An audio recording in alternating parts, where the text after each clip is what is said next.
You have the specious TV shows, concocted themes, about, oh, we're catching the terrorists. But they show the Muslim woman there, oh, my son, and I've seen little clips of that. And it's really horrendous. I never in my life would have thought, or even have imagined in my worst nightmare that they would have TV shows depicting us as criminals, as terrorists. It just blows your mind. 1.8 billion people.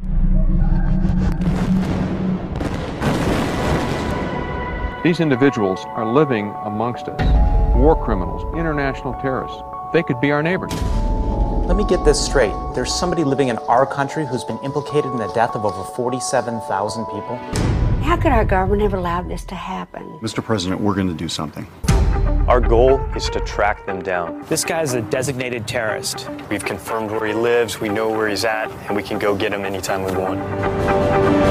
I have eyes on from the back. Let's go. He knows that we are on to him. 500 meters. This is Hilo 1, suspect car is crossing the bridge. All right, got him right up ahead. Copy that. They might kill him, and they might kill us in the process. They're notorious for it. When they decide to clean a target, everybody goes.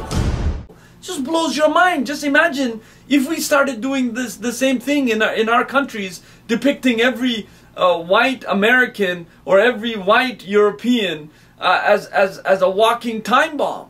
Well, how do you think they would feel? And that would be an egregious violation of human rights.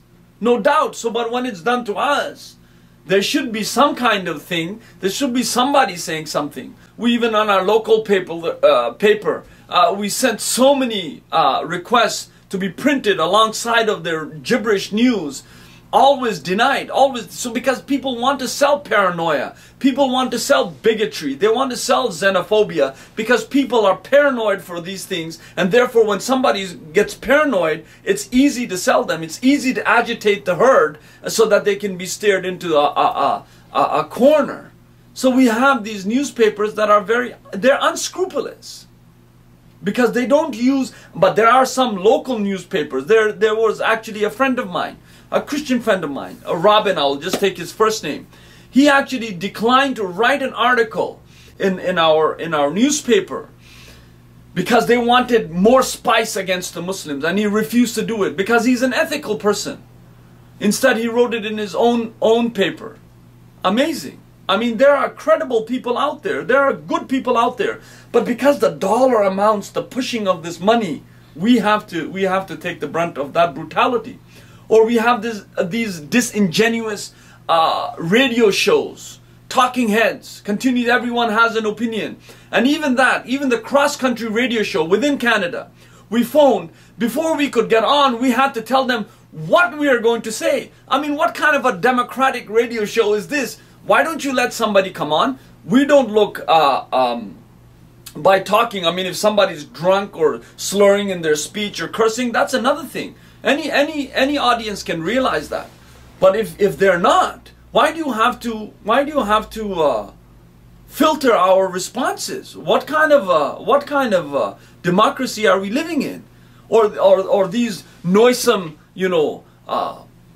unhealthy video games that corrupt the mind and the soul of from the youth all the way up to the grown-ups. And maybe, God willing, if there's a chance, we can even deal with them. How they denigrate women, how they actually show African Americans as bullies, as aggressors, as killers within that, or ripped muscles, and at the same time carrying guns. So keeping the stereotype going, and always the macho guy is the white male because he has he has his braggadocio with him. I mean, this is out there, and this is a fact.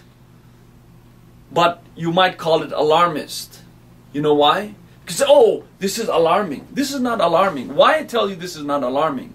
Because it's like a heart surgeon telling you, listen, don't eat Wendy's French fries and burgers, or Burger King, or any of these fast food joints, because they're not good for your heart if you don't exercise. And if you eat that all day, sugar, salt, oil, continuously processed food, you will get sick, you will have heart problems, you will have diabetes and all of those things. That doesn't mean that if I walk into Wendy's now and eat a fry, oh, tastes nice, I don't die of a heart attack at that time. So you don't call these doctors alarmists.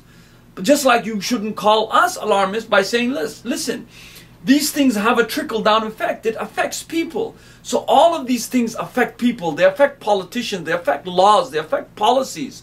That's why even now they just passed a law by saying that a lady who's wearing a niqab cannot actually take her citizenship oath. This is the new right-wing government is actually putting that out on. I mean, what right has politics? Democracy is that the government should be least, meaning to say that it's by the people, for the people. What does the government have to do with women's clothing? If I don't agree with the niqab, I have no right to tell her to take it off. If I don't agree with the bikini, I don't have a right to tell her to cover herself. So in a secular society, at least be a bit even-handed. So this is what's happening. So racism, how do you think it happens? Because it's affecting everyone. So if you keep showing these ads, when people say, oh, come on, it doesn't happen. Because if it doesn't happen to you, you don't think it's okay. That's why our border guards, whenever the Muslims come in, they harass them because, oh, all of a sudden now they're looking for Osama bin Laden. Even when he's gone, they're still looking for him. Because, oh my goodness, oh, how come you traveled? You came back? Oh my. So all of these things, the border guards are affected, politicians are affected because they're spewing the same garbage at them that they're spewing to everyone else. So the environment of hate is actually ripe at this point against the Muslims, and they're repeating the same history over and over again. And you know, people usually espouse, oh, assimilate them, assimilate them.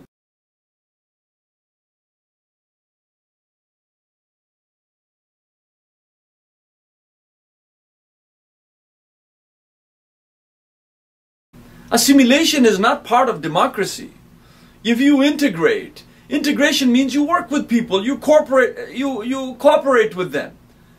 Corporate, I was thinking corporate because these are the ones who want to assimilate us. Assimilate, we're not cyborgs, we're not, we have individuality. Democracy flourishes when you let people express their opinion. Not everyone wants to have a chicken sandwich, right?